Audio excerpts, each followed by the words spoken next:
আল্লাহি ওয়া বারাকাতুহু।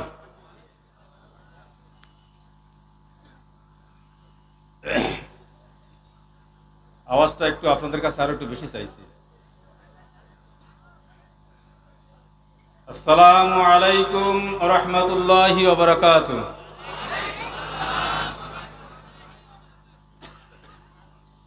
আলহামদুলিল্লাহ আলহামদুলিল্লাহ নাহমাদুহু ওয়া নাস্তাঈনুহু ওয়া নাস্তাগফিরুহু ওয়া নু'মিনু বিহি ওয়া নাতাওয়াক্কালু আলাইহি ওয়া নাউযু বিল্লাহি মিন শুরুরি আনফুসিনা ওয়া মিন সাইয়্যাতি আ'মালিনা। মান ইয়াহদিহিল্লাহু ফালা মুদিল্লা লাহু ওয়া মান ইউদ্লিলহু ফালা হাদিয়া লাহু। وأشهد أن لا إله إلا الله وحده لا شريك له وأشهد أن محمدا عبده ورسوله أما بعد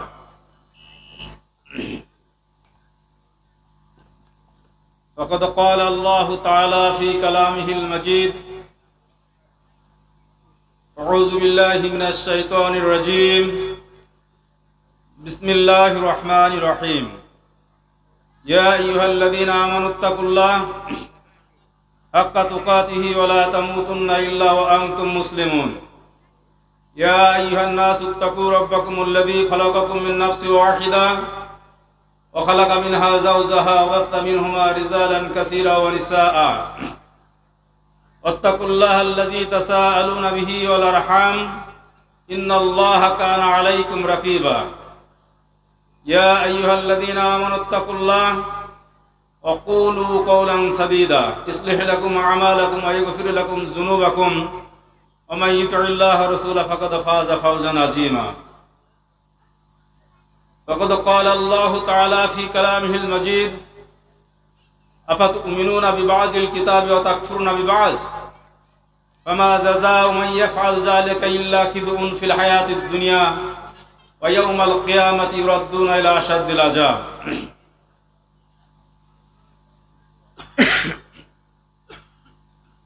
সম্মানিত সুধী পূর্বজন কর্তৃক আয়োজিত আজকের এই সম্মেলনের স্বনামধন্য সভাপতি সাহেব, সঞ্চালক, উলামায়ে দ্বীন, আমার সামনে উপবিষ্ট আমার বয়োজ্যেষ্ঠ, বয়োকনিষ্ঠ এবং সমবেষ্ট শ্রোতা মণ্ডলী, যাবতীয় স্তব স্তুতি গুণগান সেই মহান রব্বুল আলামিনের জন্য,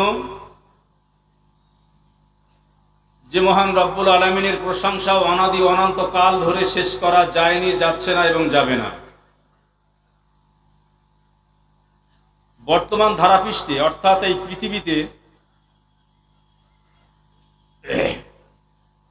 এই মুহূর্তে 820 কোটিরও অধিক মানুষ পৃথিবীতে। আজকের আপনারা যারা আমার সামনে উপস্থিত আছেন, বসে আছেন, এই 820 কোটি মানুষের মধ্য থেকে যদি কাউকে বলা হয় আপনার মতো একটি মানুষ গোটা পৃথিবী থেকে খুঁজে আনতে, কে কে পারবেন? কেউ পারবেন? সম্ভব নয়।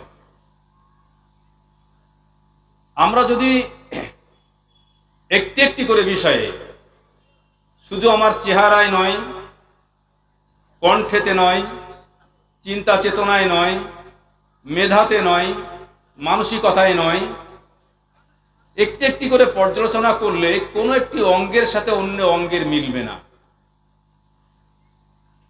গোটা পৃথিবী এখনো বাদ। যে মহান রব্বুল আলামিন আমাদেরকে অত্যন্ত সুনিপুণ করে কোটি কোটি মানুষকে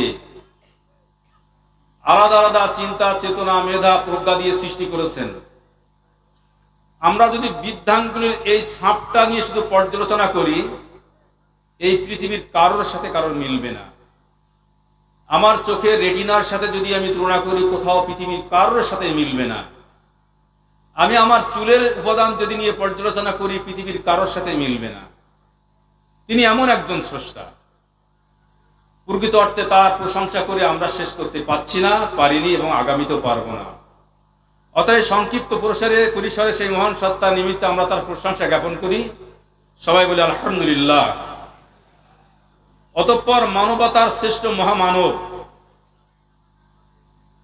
আমরা জানি এই পৃথিবী এমন একটি জায়গা, অনেক মানুষের আমরা জানি তারা স্বনামে বিখ্যাত হয়েছেন,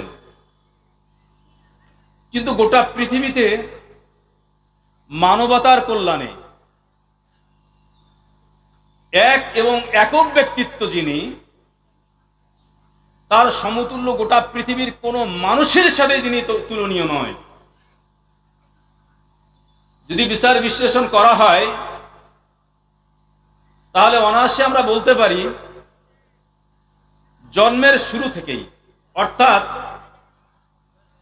যুবক থেকে নিয়ে যদি আমরা পর্যালোচনা করি, একজন নারী বা একজন পুরুষ যুবক বয়সে কিভাবে বৈবাহিক সূত্রে আবদ্ধ হবে, এখান থেকে যদি আমরা পর্যালোচনা করি তাহলে একটা নারীকে কিভাবে পছন্দ করতে হবে, কারা কারা দেখতে পাবে, কারা পাবে না, এখান থেকে পর্যালোচনা করলে বিবাহ সম্পাদন হবে, কিভাবে তাদের দাম্পত্য জীবন চলবে, কিভাবে তাদের গর্ভে সন্তান আসবে, সেই সন্তান কিভাবে ভূমিষ্ঠ হবে, সেই সন্তানে কিভাবে তাহানিক করতে হবে, কিভাবে তার শিশু জীবন কাটবে, কিভাবে তার কৈশোর জীবন কাটবে, কিভাবে তার যুবক জীবন কাটবে, কিভাবে তার পৌরত্ব জীবন কাটবে, কিভাবে তার বার্ধক্য জীবন কাটবে, কিভাবে সে মৃত্যুকে পতিত হবে, মৃত্যুর পরে কিভাবে তার দাফন হবে, কিভাবে তার কাফন হবে, কিভাবে কাল কিয়ামতের মাঠে উঠবে। গোটা বিষয়টাই মানবতার কল্যাণের জন্য একটি মানুষই যথেষ্ট, যার কাছ থেকে আমরা পূর্ণ মানবতার সবকিছু পেতে পারি। তিনি হলেন বিশ্বনবী জনাবে মুহাম্মদ রাসূলুল্লাহ সাল্লাল্লাহু আলাইহি সাল্লাম। তার উপরে অগণধারা দরুদ ও সালাম বিবর্ষিত হোক। আমরা সমস্যা বলি আল্লাহুম্মা আমিন, আল্লাহুম্মা সাল্লি আলাইহি ওয়া বারিক আলাইহি। আমাকে আজকের যে বিষয় দেওয়া হয়েছে ওয়াকফ সংশোধনী বিলের পর্যালোচনা, আমি নিজেই কিছুটা কিংকর্তব্য বিমূঢ় হয়েছিলাম এমন একটি ইসলামী সম্মেলনে, যে সম্মেলনের নাম দেওয়া হচ্ছে মহাসম্মেলন। সেখানে আজকের আলোচনার প্রাসঙ্গিকতাটা কি? ওয়াকফ সংশোধনী বিলের পর্যালোচনা। পরবর্তীতে ভাবলাম এটার গুরুত্ব আজকের দিনে অপরিসীম। কারণ হলো এটাই, এর মৌলিক কারণ যদি আমরা বিশ্লেষণ করি, আচ্ছা আমরা এখানে কে কে বিগত আমাদের যে এনআরসির কথা বলা হয়েছিল, সিএ পাস করার পর ভয় লাগেনি এমন কারো আছেন এখানে? কেউ যে আমাদের চিন্তা হয়নি, কোনো কিছু টেনশন হয়নি আছেন? মনে হয় নেই। কারণ এদেশে বসবাস করার পরেও আমাদের মধ্যে একটা ভয়, একটি সংশয়, একটা চিন্তা চেতনা সর্বসময় কাজ করেছে, আজও করছে। এটা আমাদের ভয়ের একটি বড় কারণ।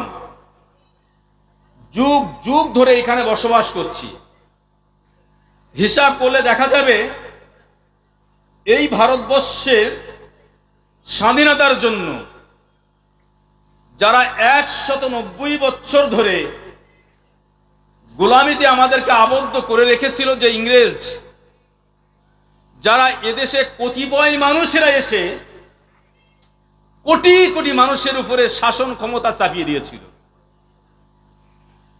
সেই চাপানো শাসনকে যারা সবচেয়ে বলিদান দিয়েছে, আপনারা জানেন দিল্লির বুকে একটা ইন্ডিয়া গেট আছে। আমি একাধিকবার গেছি, গত কয়েকদিন আগেও আমি ঘুরে এলাম সেখান থেকে। ইতিহাস সাক্ষী দিচ্ছে 92,000-এরও অধিক সেখানে ওই ইন্ডিয়া গেটের ছোট ছোট করে দেখবেন ওখানে নাম লেখা আছে। স্বাধীনতার জন্য যারা জীবন দান করেছিলেন, সেই স্বাধীনতা যোদ্ধার মধ্যে 62,000-এরও অধিক মুসলমানদের নাম, যারা স্বাধীনতার জন্য সবচেয়ে রক্ত দিল, এদেশকে মুক্ত করার জন্য সবচেয়ে যারা ত্যাগ স্বীকার করলো। আজকের কালক্রমে তাদেরকে কখনো রোহিঙ্গা, কখনো পরদেশী, কখনো ভিনদেশী, কখনো মিডিয়া, কখনো রাজনৈতিক নেতৃত্ব মুসলমানদের বিরুদ্ধে সদা সর্বদা আমাদের বিরুদ্ধে তারা প্রোপাগান্ডা চালিয়ে যাচ্ছে। অত্যন্ত পরিতাপের সাথে বলতে হয়, মুসলমানরা যত রক্ত দিয়েছে, সবচেয়ে যারা রক্ত বেশি দিয়েছেন তারা কিন্তু আহলে হাদিস ছিলেন। এমন একটি জায়গায় এসে আজকের এই বিষয়ে আলোচনা করতে হচ্ছে, হৃদয়ে রক্তক্ষরণ হচ্ছে। আপনার ভৌগোলিক অবস্থান সম্পর্কে যারা জানেন, মুর্শিদাবাদ জেলা গোটা ভারতবর্ষের মধ্যে সবচেয়ে বেশি অধ্যুষিত আহলে হাদিস অধ্যুষিত জেলার নাম হলো মুর্শিদাবাদ। এবং যে জায়গায় দাঁড়িয়ে আলোচনা করছি, আপনাদের এই সংলগ্ন এলাকাগুলো সবচেয়ে আহলে হাদিস বেশি। সুতি শামশেরগঞ্জ এর বিস্তীর্ণ এলাকা, বাংলাদেশের চাঁপাই নবাবগঞ্জ, রাজশাহী থেকে নিয়ে এর চতুষ্পার্শ্বে আমরা যদি দেখি, বিহারের একটি বড় অংশ এবং ঝাড়খণ্ড থেকে নিয়ে বিরাট একটি অংশ আহলে হাদিস এলাকা। এই গোটা এলাকা যদি স্বাধীনতার পর্যালোচনা করা হয়, তাহলে দেখব এই মাটিতে দাঁড়িয়েও এইখানেও হয়তো কোনো স্বাধীনতার বিপ্লবীরা তারা এই দেশের মুক্তির জন্য চেষ্টা করেছিলেন। ইতিহাস পরতে পরতে খুঁজলে সেটাই পাওয়া যাবে। যে জেলা গোটা ভারতবর্ষের নেতৃত্ব দিয়েছে, সেই জেলাকে আজকের সবচেয়ে বেশি নেগেটিভ হিসাবে দেখা হয়। যে জেলাটা ছিল যারা রাজা বাদশাহ, অত্যন্ত সুপরিকল্পিত ভাবেই আজকের ফকিরের মতোই তাদের সাথে আচরণ করা হয়। এটা অত্যন্ত পরিতাপ, অত্যন্ত বেদনা আমাদের কাছে। যাই হোক, এই বিষয়গুলোই আজকের আমাদেরকে অনেক কিছু ভাবাচ্ছে। তার মৌলিক কারণ, বর্তমান শাসক, বর্তমান কেন্দ্রীয় সরকার, ওরা গোটা বিষয়টা নিয়ে এমন ভাবে পর্যালোচনা করে, চর্চা করে, ওদের নেপথ্যে আছে আরএসএস নামক এক ভয়ঙ্কর সংগঠন। মুসলমানদের কাছে নুরানি কায়দা পেলে সেটা আল কায়দার সাথে জুড়ে দিতে ওদের খুবই সুবিধা হয়। যদি কোনো বাড়িতে নুরানি কায়দা পেয়েছে, তাহলে কায়দা নাম থাকার কারণে সেটা আল কায়দার সাথে জুড়ে দিতে পারে। এটা মিডিয়াদের বিরাট একটা কাজ এবং সেই সাথে কিছু রাজনৈতিক নেতা নেত্রীদের কাজ। অথচ এই মুর্শিদাবাদ মুসলিম অধ্যুষিত জেলা হওয়া সত্ত্বেও বহু জায়গাতে অস্ত্র ট্রেনিং হয়, সরকার সেখানে নীরব, কোনো কথা বলে না। কিন্তু মুসলমানদেরকে কিভাবেই নানা দিক থেকেই ব্যতিব্যস্ত রাখতে হবে, এ ষড়যন্ত্রের সিদ্ধ হস্ত বর্তমান কেন্দ্রীয় সরকার। তারা কিন্তু সফল, এতটাই সফল কল্পনাতীত ব্যাপার। কেন সফল? সর্বসময় মুসলমানদেরকে মাইন্ডটা এমন ভাবে রেখে দেওয়ার চেষ্টা তাদের, যেটা ওটা নিয়ে তারা সবসময় চিন্তায় যেন থাকে। এক গভীর ষড়যন্ত্রের মধ্যে আমরা বিগত দিনে দেখেছি, 3 তালাক নিয়ে ওদের এত মাথা ব্যথা যা মুসলমানদের নেই। মুসলমানদের সন্তান সংখ্যা প্রচুর, এদের চিন্তায় ঘুম হচ্ছে না। আরে বাবা, তুমি করবেটা কি? পিউ নামক একটা পিউ রিসার্চ সেন্টার, তারা আন্তর্জাতিক সমীক্ষা করে।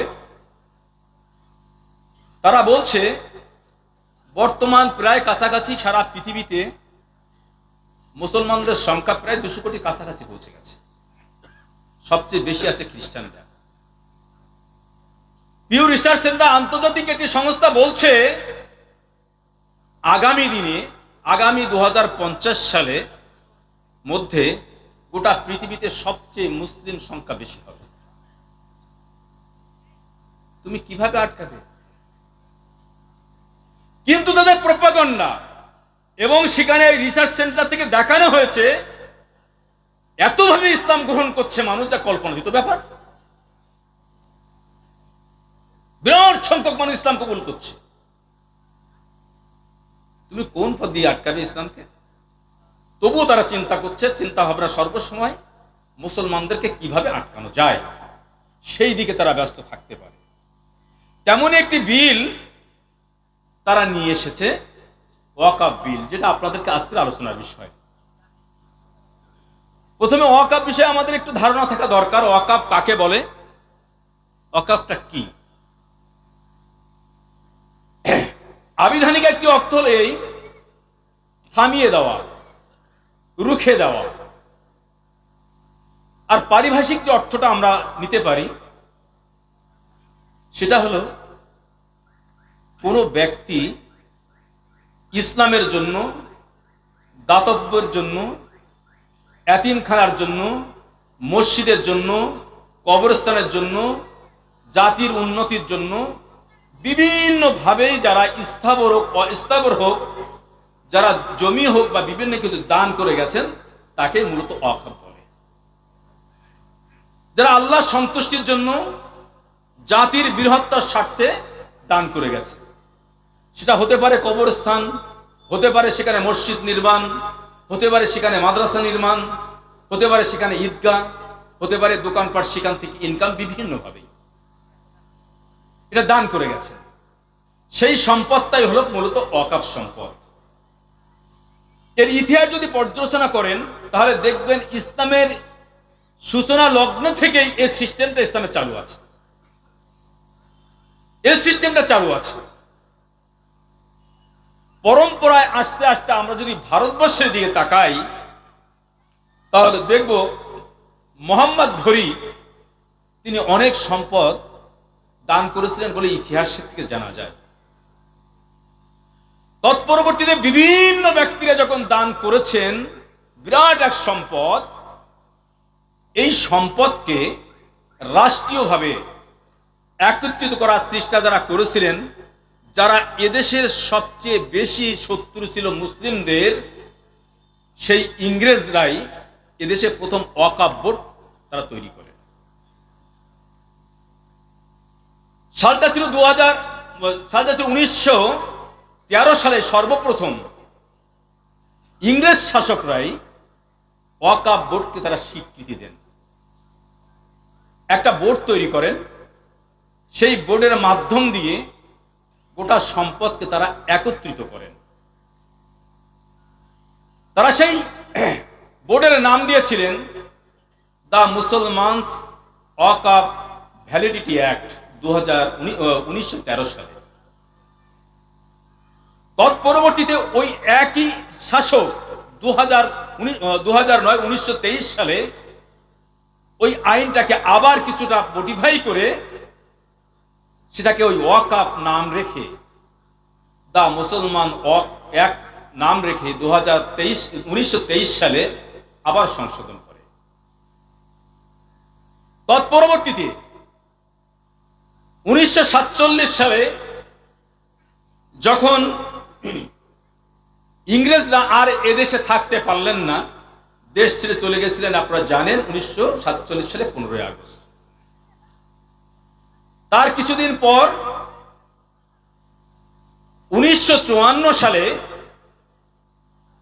তৎকালীন প্রধানমন্ত্রী জওহরলাল নেহরু নেতৃত্বে একটি সেন্ট্রাল ওয়াকাফ বোর্ড নির্মাণ করা হয়। এই ওয়াকাফ বোর্ড সেখান থেকে চলছে ভারত স্বাধীনতা হওয়ার পর। বিভিন্ন সময়ে সেটাকে কম বেশি সংশোধন করা হয়। 1954 সালের পর 1995 সালে এসে নরসিমা রাও তার নেতৃত্বে বিরাট পরিবর্তন করা হয় ওয়াকাফ বোর্ডে। অনেক ক্ষমতা অর্পণ করা হয়। সেখানে দেখা হয় যে মুসলমানদের কত সম্পত্তি কিভাবে আছে এটা দেখার চেষ্টা করা হয়। কিন্তু এই ওয়াকাফ বোর্ড আছে, ওয়াকাফ সম্পদ আছে, সবকিছু ছিল, কিন্তু মূলতভাবেই রাষ্ট্রীয়ভাবে সেটা নিয়ন্ত্রিত হয়। কিন্তু এই ক্ষমতাটা রেখে দিয়েছিল মুসলমানদের হাতে। তথাকথিত মুসলমান, তারা প্রকৃত কি বলবো কতটুকু মুসলমান আল্লাহ ভালো জানেন, কিন্তু তথাকথিত মুসলমানদের হাতে। কিন্তু তৎপরবর্তীতে মুসলমানদের খুব বেশি কল্যাণ আসছে না বিধায় রাজেন্দ্র সাচার, বিশেষ করে ডক্টর মনমোহন সিং 2006 সালে তিনি একটি কমিটি গড়ে দেন যে গোটা ভারতবর্ষে মুসলমানদের আর্থিক পরিকাঠামো সব দিক থেকে বিচার বিশ্লেষণ করার জন্য। রাজেন্দ্র সাচারের নেতৃত্বে বিভিন্নভাবেই মুসলমানদের চাকরি থেকে নিয়ে বিভিন্নভাবেই তারা এতটাই প্রান্তিক করে দেওয়া হয়েছে, এক ভয়াবহ চিত্র সেখানে তুলে ধরেন। এই পশ্চিমবাংলাতেও যেখানে কম বেশি প্রায় 30% অধিক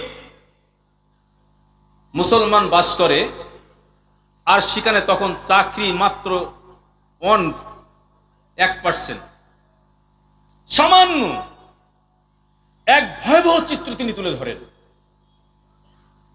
সেই চিত্রে তিনি দেখান গোটা ভারতবর্ষের মধ্যে ওয়াকফ বোর্ডের এক কঠিন পরিস্থিতি তিনি দেখান।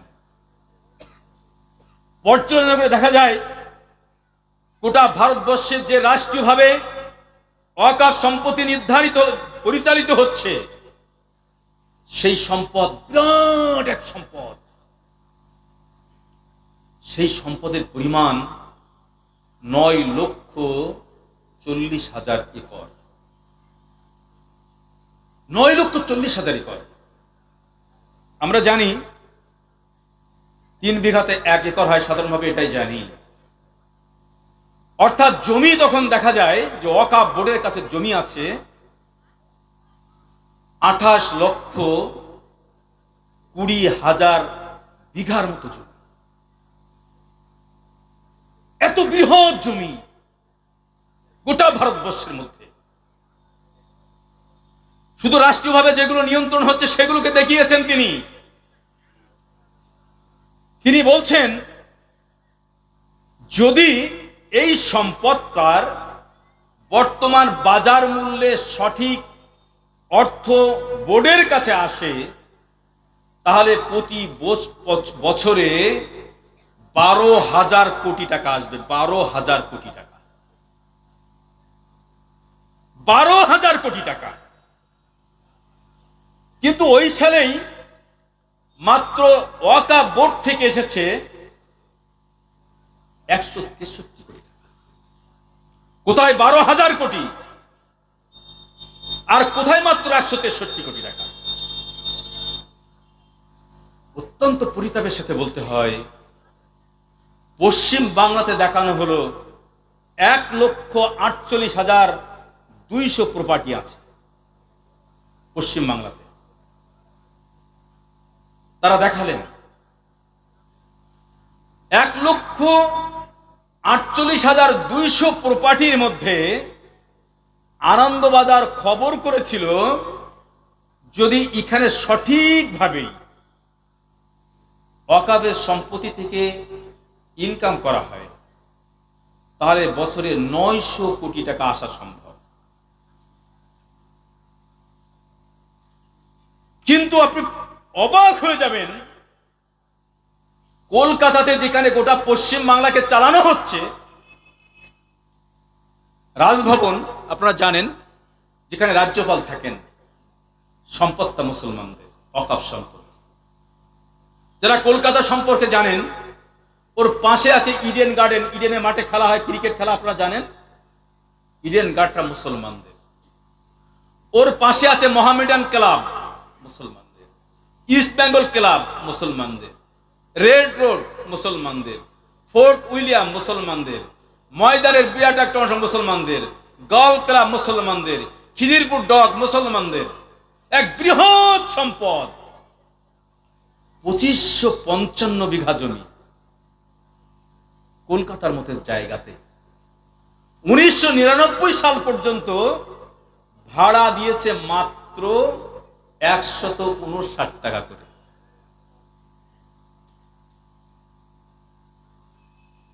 মুসলমানদের সম্পদ মাত্র ভাড়া দিয়েছে 159 টাকা, তবুও সেটা দিয়েছে 1999 সাল পর্যন্ত, তারপরে আর ভাড়া দেয়নি। এই বৃহৎ সম্পদ পশ্চিমবাংলা শুধু নয়, গোটা ভারতবর্ষে এই সম্পদ তারা আজকে কুক্ষিগত করে রেখেছে। মৌলিক কারা নিয়ন্ত্রণ করছে? গোটা ভারতবর্ষে 32টি রাজ্যের ওয়াকফ বোর্ড আছে, সেন্ট্রাল একটা ওয়াকফ বোর্ড আছে, ওয়াকফ কাউন্সিল নামে একটা বোর্ড আছে, সেন্ট্রাল ভাবে সেখানে। এখন এই সম্পদগুলোর ক্ষেত্রে যদি আবার পর্যালোচনা করা হয়, এই মুহূর্তে 40,951টি মামলা ঝুলছে এই বিভিন্ন জায়গাতে। এটা নিয়ে প্রশ্ন হলো, এই এত বৃহৎ সম্পদ মুসলমানদের কিন্তু আজকে তাদের হাতে নেই, অর্থ দেওয়া হয় না, সঠিকভাবে কিছু করা হয় না, মুসলমানদের প্রকৃত উন্নয়নের জন্য কাজ করা হয় না। নিয়ন্ত্রণ করে কিন্তু মূলতভাবে রাষ্ট্রীয়ভাবে। কিন্তু রাষ্ট্রীয়ভাবে হওয়ার পরেও মুসলমানদের এত সম্পদ থাকার পরেও মুসলমানরা কিন্তু সোচ্চার হয়নি। কিন্তু বিষয়টা হলো, এখন সোচ্চার হতে মানুষ বাধ্য হচ্ছে কেন? এই বৃহৎ সম্পদ যেটা রাষ্ট্রীয়ভাবে তথ্যগত দিক থেকে আছে, এবার জেনে রাখুন, আপনার মসজিদ, আপনার মাদ্রাসা, আপনার ঈদগাহ, আপনি যেখানে নামাজ পড়েন, যা কিছু করেন, এই সম্পদটাও কিন্তু ওয়াকফের সম্পদ। শুধু বোর্ডে আছে এটা নয়, যে শুধু বোর্ডের মধ্যে নিয়ন্ত্রণ হচ্ছে এটাই শুধুমাত্র সম্পদ, তা কিন্তু নয়। এটা বুঝে নিতে হবে। যা চলছিল সবই ঠিকঠাক চলছিল, কিন্তু বিষয়টা নিয়ে গত বছর আগস্ট মাসের 8 তারিখে সংসদে একটা বিল আনয়ন করা হয়েছে, যেটা আজকের আলোচনার বিষয়। যে ওয়াকফ সংশোধনী বিলে আছেটা কি, মুসলমানদের আপত্তিটা কোথায়? এত বৃহৎ সম্পদ আছে যেখানে মানুষ প্রকৃত অর্থে প্রতিবাদ করছে না, সব বেদখল। একটা বিল নিয়ে আনা হয়েছে, বর্তমান কেন্দ্রীয় সরকারের সংখ্যালঘু মন্ত্রী কিরেন রিজিজু, তিনি একটা বিল সংসদে পেশ করেন, যেটা ওয়াকফ সংশোধনী বিল, ওয়াকফ অ্যামেন্ডমেন্ট বিল 2024 নামে আখ্যায়িত করা হয়েছে। সেই বিলে সমস্যাটা আগে বুঝে নিতে হবে, সমস্যাটা মৌলিকভাবে কোথায়। সেই বিলে এমন কিছু বিষয় রাখা হয়েছে যার কারণে মৌলিকভাবে মুসলমানদের মৌলিক আপত্তির কারণ। এত সম্পদ তারা কুক্ষিগত করে রেখেছে, এত সম্পদ তারা সবকিছু ভোগ দখল করছে। তবে এটাও বলে রাখি, হয়তো প্রশ্ন আসতে পারে, দুঃখ লাগে, বড় বেদনা হয়, এই সম্পদ কি সব তারাই ভোগ দখল করছে? না, আজ পর্যন্ত যারা এই ওয়াকফ বোর্ডের দায়িত্ব ছিল তারা কিন্তু সব মুসলমানরা, রাষ্ট্রীয়ভাবে পরিচালিত হয়েছে, কিন্তু মুসলমানেরা ছিল। জানেন, মুসলমানদের আজকে কোয়ালিটি তো শেষ নেই। কোন সে মুসলমান? অনেক মুসলমান দেখবেন, মানে দুঃখ হয়, খুব বেদনা হয়।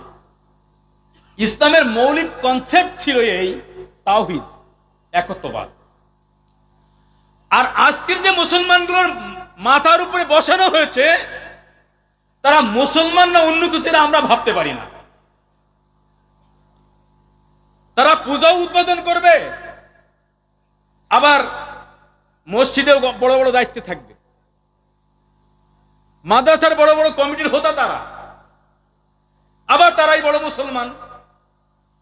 তাদের বিরুদ্ধে বলতে গেলে আবার রাষ্ট্রীয়ভাবে সন্ত্রাস নেমে আসতে পারে, আমরা বললেই তো মুশকিল। যা কিছু সব তারাই বলতে পারে, আমাদের মতো দাড়িওয়ালা টুপিওয়ালারা বলবে কেন? আমরা তো পরাধীন দেশের নাগরিক বলে মনে করেন তারা। কিন্তু না, দীর্ঘদিন এটা চলতে পারে না, দীর্ঘদিন এটা চলতে দেওয়া যায় না। খেলনার পুতুল আমরা নই যে আমাদেরকে নিয়ে খেলা করা যাবে। যাদেরকে বসানো হয়েছে, কি বলবো দুঃখের কথা, ওয়াকফ বোর্ডে আমি অনেকবারই গেছি, যারা দায়িত্বশীল আছেন তাদের সাথে কথা বলে দেখেছি বিভিন্ন বিষয় নিয়ে। বহু জায়গার সম্পদ কুক্ষিগত করা হচ্ছে। যখন কথা বলতে যাই, একজন দায়িত্বশীল, নাম বলে চিনে যাবেন, নামটা বলছি না, সর্বোচ্চ পদে ছিলেন, তিনি বলছেন ওয়াকফ বোর্ড যে বোর্ডটা এখানে আছে, এই বোর্ডটার অনেক সম্পদ এখন অন্যরা দখল করছে, আমরা কিছু করতে পারছি না। সেই বোর্ড এক অকার্যকর বোর্ড, সবটা দোষ তাদের দিয়ে লাভ নেই। বিরাট একটা সম্পদ তারা কুক্ষিগত করেছে রাষ্ট্রীয় মদতেই। এখন এই যে বিলটা আনয়ন করে পরিবর্তন করতে চাচ্ছে, কিরেন রিজিজু দিয়েছেন, বিল পেশ করেছেন, কিন্তু একটা মজার বিষয় হলো, দেখবেন আপনারা দেখতে পাচ্ছেন বিগত পিরিয়ডে, অর্থাৎ এই যে কিছুদিন আগে নির্বাচন হয়ে গেছে, এখনকার যারা রাষ্ট্রীয় শাসক আছেন, কেন্দ্রীয় শাসকরা আছেন, একটু মাথা ঝুঁকে চলছেন। বিগত দিনে মনে করছিলেন এই দেশটা তাদেরই, আমরা ভিনদেশি মানুষ, আর কয়েকজন মাত্র 2-3 মানুষ মনে করছেন তারা এদেশের গডফাদার মতো, তারাই সবকিছুই। এখন একটু নমনীয় হয়েছে এই কারণেই, বিগত দিনে বিরাট তারা সংখ্যা নিয়ে ক্ষমতায় বসতে পেরেছিলেন, কিন্তু এবার দুটো দলের উপরে নির্ভর করতে হয়েছে। সেই দুটি দল এই ওয়াকফ বিলের বিপক্ষে, যার কারণে নিয়ম হলো এই সংসদে কারোর কথা তো মানেন না। এত দরদ ওনাদের, মুসলিম মহিলাদের, দিন আর রাত কয়েকটা বছর চিল্লিয়ে চিল্লিয়ে ওরা কি করেছেন জানেন? যে মুসলমানরা নাকি ন্যায় বিচার দিতে পারছে না, 3 তালাক বিল এনে ওরা নাকি বিরাট ন্যায় বিচার দিয়েছেন। কোটি কোটি মুসলমানদের মধ্যে মনে হয় এই সমস্যা নেই, অথচ সেই সমস্যাটা সামনে এনে এমন ভাবে উপস্থাপন করা হচ্ছে সমস্যাটা মনে হয় মুসলমানদের বিরাট সমস্যা, আর এত ন্যায় বিচার দিয়েছেন, কারো কথা শুনেননি। আমরাও বিভিন্ন সময়ে রাষ্ট্রপতির কাছে, প্রধান বিচারপতির কাছে আমি নিজে সাইন করে, আপনারা অনেকে জানেন, এর কিছুদিন আগেই সংগঠনে আমি রাজ্য সম্পাদক ছিলাম, সেই ক্ষেত্রে আমাকে এগুলো করতে হয়েছে, বিভিন্ন সময়ে করেছি। কিন্তু এই বিল, এমন একটি সময়ে এই বিলটা আনা হলো, তাদের পূর্ণ সমর্থন নেই, যার কারণে বিলটা এনে জেপিসি বলে একটা কমিটি, জয়েন্ট পার্লামেন্টারি কমিটি বলে একটা কমিটি করা হয়েছে, যেখানে টোটাল সদস্য সংখ্যা 31 জন,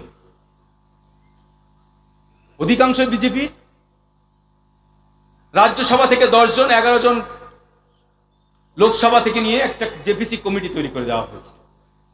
তাদের কাছে পর্যালোচনা করতে দেওয়া হয়েছে বিলের সুবিধা অসুবিধার দিক কি আছে। সেই বিল নিয়ে এখন বিভিন্ন জায়গা তারা ঘুরছেন। এখন প্রশ্ন হলো যে বিষয়টা সবচেয়ে গুরুত্বপূর্ণ, এই বিলে আছেটা কি যেখানে বিরোধিতার কারণ? সেই বিষয়টি হলো এই, প্রথম কথা হলো এই যে এই বিলে যে ওয়াকফ নাম রাখা হয়েছিল, সেই নামটা তারা এমন একটি পর্যায়ে করেছে, নামটা পর্যন্ত সম্পূর্ণ আউট করে দিয়ে এক বিরাট নাম রেখেছেন তারা। সেটাও বড় আপত্তির কারণ, আমি এই কথা বলছি না। আপত্তির সবচেয়ে বড় যে কয়েকটি কারণ, 4-5টি কারণ, সবচেয়ে বড় বড় কারণ। ওয়াকফ বোর্ডের আইনে কতগুলো ধারা আছে সেখানে নির্ধারণ এখনো জানা যাচ্ছে না। মৌলিকভাবে যতটুকু জানা যাচ্ছে, 44টা পরিবর্তন চাইছে সেই আইনের, 44 জায়গায় পরিবর্তন চাইছে। সবচেয়ে বড় পরিবর্তন চাইছে 4-5টি জায়গা, যেখানে অত্যন্ত মারাত্মক বিষয়। আর 1 নম্বর হলো এই যে সম্পদ এতদিন মুসলিমরা পরিচালনা করছিল, অন্ততপক্ষে আপনার মসজিদ, আপনার মাদ্রাসা, আপনার ঈদগাহ বা আপনার কৃষি জমি হতে পারে, কিংবা ওয়াকফ বোর্ডের যে সম্পদ আছে সেগুলোর উপরে যা নির্মিত আছে হস্তক্ষেপ না করে স্বাধীনভাবে চলা যাচ্ছে। এখন যে বিলটা আনা হয়েছে সেই বিলের সবচেয়ে মারাত্মক যে দিকটা হলো, সেখানে প্রত্যেকটা রাজ্য কমিটির মাথাতে দুজন করে অমুসলিমকে অর্থাৎ হিন্দুদেরকে রাখতে হবে। সবচেয়ে মারাত্মক একটা বিষয়, সবচেয়ে সমস্যার বিষয়।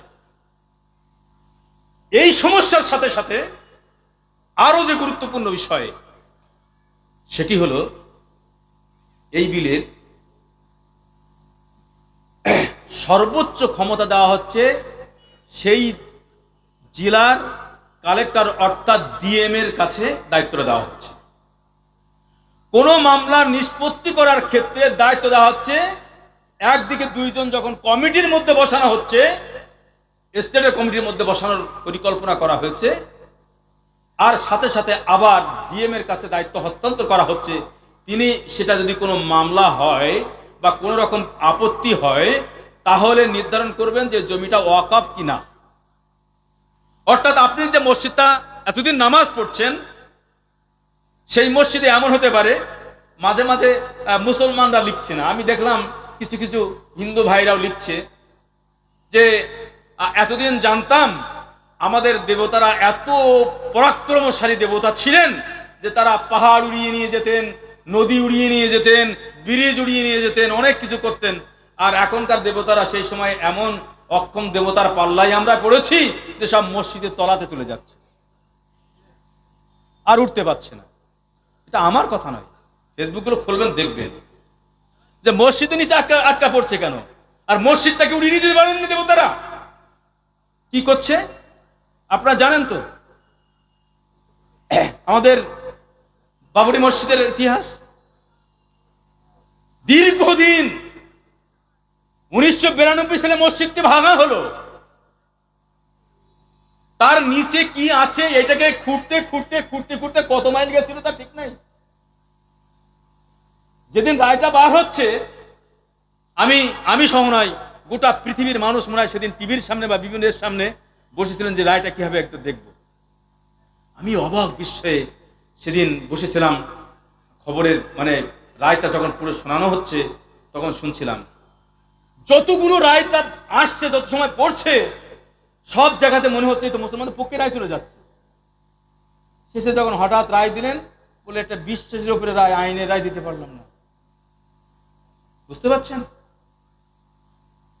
কিছুদিন আগে সম্বলের একটি মসজিদ দেখতে পাচ্ছেন না, 3-4জনকে গুলি করে মারা হলো। মথুরার মসজিদ, সেখানে মুসলমানদের ফোয়ারা উঠতো, পানি উঠতো, সেখানে ফোয়ারা ওঠার জন্য সেটাও নাকি শিবলিঙ্গ দেখতে পাচ্ছ ওরা।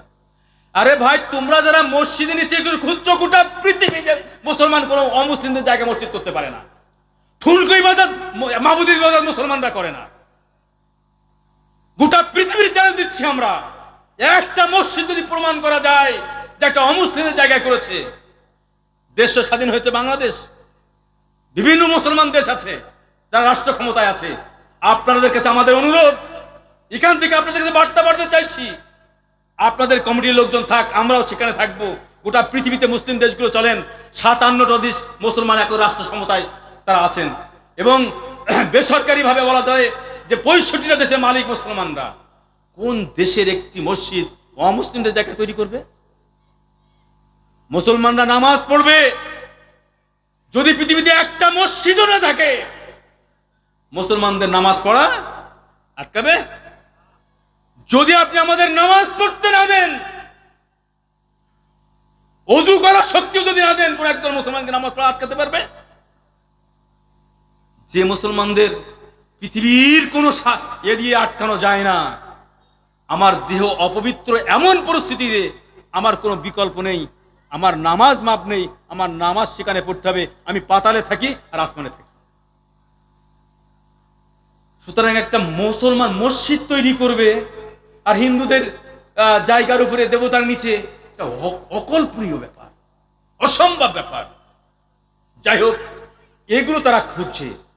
এখন যখন এই মুসলমানদের কোনো মসজিদ কিংবা মাদ্রাসা, কোনো ঈদগাহ যখন মামলা চলবে, হঠাৎ করে কেউ যে বলবে এই সুতিজনের পূর্বজনের এই জায়গাটা এটা আমাদের, কেস গড়াবে কোথায়? ডিএম এর কাছে, বোর্ডের কাছে। বোর্ড রায় দিয়ে দিল এই জায়গাটা আমাদের ছিল। ভাই, প্রায় 1000 বছরের মতো মুসলমানরা এখানে শাসন করলো। দিল্লির বুকে সুদীর্ঘ দিন শাসন কায়েম করলো।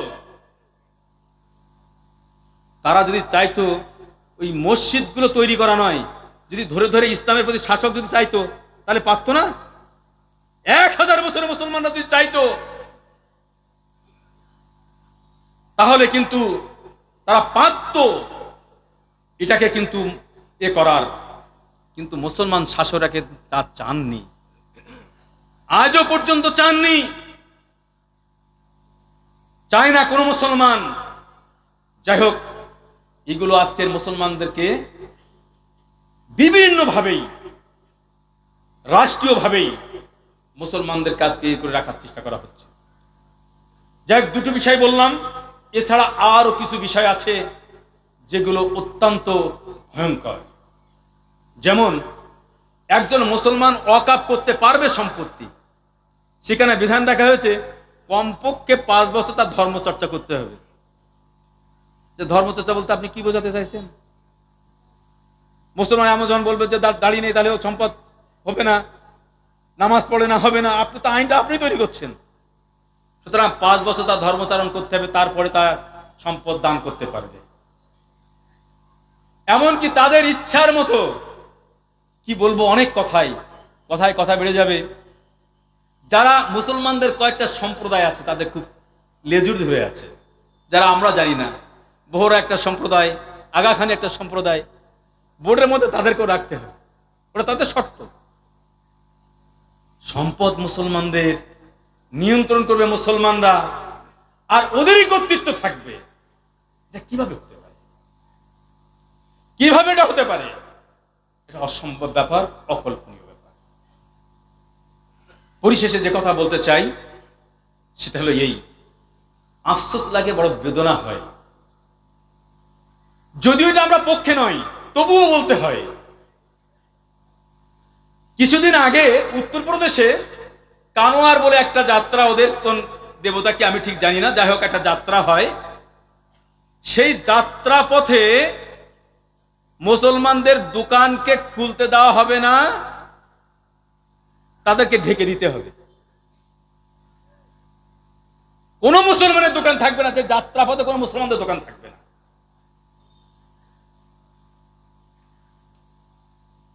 শুধু তাই নয়, এখনো কুম্ভমেলা মনে হয় চলছে, সেখানেও একই রকম করা হয়েছে। মুসলমানদের মুখ দেখা যেখানে আপনাদের এত অপরাধ বলে মনে হচ্ছে, মুসলমানদের সম্পদগুলো আপনাদেরকে অপরাধ বলে মনে হয় না? লজ্জা যদি থাকতো এদের, যদি লজ্জা থাকতো, তাহলে এই বিল পাস করার চেষ্টা তারা করত না। সম্পদকে কুক্ষিগত করার জন্য, মুসলমানদেরকে বিব্রত রাখার জন্য, মুসলমানদেরকে হেয় করার জন্য, আজকে তাদেরকে সর্বসময় করার জন্য আজকে এই চেষ্টাগুলো করা হচ্ছে। এগুলো তারা করছে যে কিভাবে মুসলমানদেরকে প্রান্তিক করে রাখা যায়, এই চেষ্টা তারা করছে। মোদিজি, একটু ভেবে দেখবেন, আপনি হয়তো কালকে দাঁড়িয়ে যে জায়গাটায় বক্তব্য পেশ করবেন, ও জায়গাটাও কিন্তু মুসলমান। স্বাধীনতার যে পতাকাটা আপনি তুলবেন, লাল কেল্লা, ওটা কিন্তু মুসলমানদের। কালকে যে জায়গায় দাঁড়িয়ে বক্তব্য রাখবেন, ওটাও কিন্তু মুসলমানদের। মুসলমানরা এদেশে উড়ে আসেনি যে মুসলমানদেরকে যা ইচ্ছা তাই করা যায়। কিন্তু কি বলবো, কথায় অনেক কথা। আজকের এই বিব্রত রাখার পিছনে এক বিরাট গভীর চক্রান্ত কাজ করছে। এতটা গভীর চক্রান্ত কাজ করছে যা কল্পনাতীত ব্যাপার। এখন এগুলো তো তাদের ত্রুটির কথা বললাম, সময় আমার শেষ। কিন্তু এই ত্রুটির বিষয়ে যদি পর্যালোচনা করি, মুসলমানদের অপরাধ কিন্তু কম নয়। মহান রব্বুল আলামিন পবিত্র আল কোরআন পাঠিয়ে আমাদেরকে বলছেন, মা আনজালনা আলাইকাল কুরআন লিতাশকা, মুসলমান তোমাদেরকে কষ্ট আর দুর্ভোগের জন্য পবিত্র আল কোরআন আমি তোমাদের কাছে পাঠাইনি। কিন্তু গোটা পৃথিবীর মানুষ আজকে মুসলমানরা দুর্ভোগে লাঞ্ছিত। আর যে আয়াতটা আমি পড়েছিলাম, আফাতুমিনুনা বিবাযিল কিতাবি ওয়া তাকফুরুনা বিবায ফামা জাযাউ মান ইয়াফআল যালিকা ইল্লা খিযুন ফিল হায়াতিদ দুনিয়া ওয়া ইয়াউমাল কিয়ামাতি রাদ্দুন আলা ইলা আশাদ্দুল আযাব। মহান রব্বুল আলামিন বলছেন, তোমাদের এই অধঃপতন, তোমাদের লাঞ্ছিত বঞ্চিত হওয়ার মৌলিক কারণ যেটা, মহান রব্বুল আলামিন নিজেই বলছেন, এর কারণ হলো কোরআনের কিছু অংশ তোমরা মানবে আর কিছু অংশ তোমরা ছেড়ে দেবে। অন্যত্র মহান রব্বুল আলামিন বলছেন, ফাল ইয়াহযারিল লাযীনা ইউখালিফুনা আন আমরিহি আন তুসিবাহুম ফিতনা আও ইউসিবাহুম আযাবুন আলীম। রাসূলের সিদ্ধান্তের বিরোধিতা যদি তোমরা করো, তোমরা যদি না মেনে নাও, তাহলে তোমাদের উপর আযাব আসবে। আজকে সার্বিক পর্যালোচনা যদি আমরা করি, একদিকে যেমন আমাদেরকে তারা চেষ্টা করছে, অপর দিকে যদি বিশ্লেষণ করি, এর জন্য অনেকাংশে মুসলমানরা দায়ী। সুতরাং আপনাদের কাছে আমাদের অনুরোধ থাকবে, এই আগামী দিনে জানি না কোন পরিস্থিতিতে এই বিল পাস হবে কি হবে না, কিন্তু আপনাদেরকে সজাগ দৃষ্টি রেখে প্রকৃত অর্থে আমাদেরকে পরিপূর্ণভাবেই ইসলামের প্রতি থাকার চেষ্টা করতে হবে। আমি আপনাদেরকে অনুরোধ রাখবো, যতটুকু আংশিক হয়তো আরো বিস্তারিত আলোচনার প্রয়োজন ছিল, আরো অনেক কিছু বিষয়ের মধ্যে আছে, আমাদের প্রধান আলোচক উনি উঠবেন, সুতরাং সময় ক্ষেপণ আমি আর করতে চাইছি না।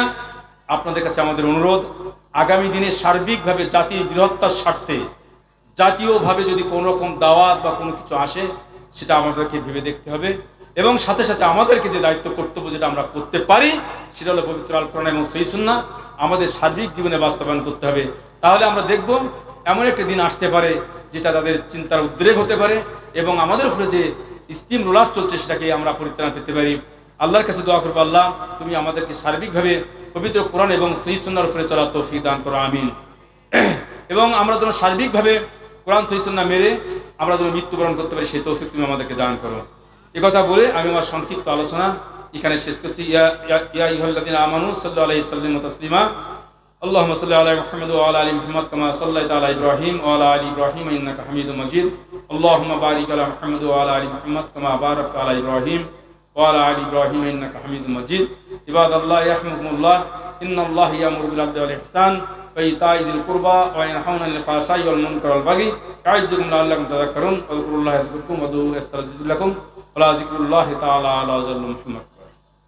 আসসালামু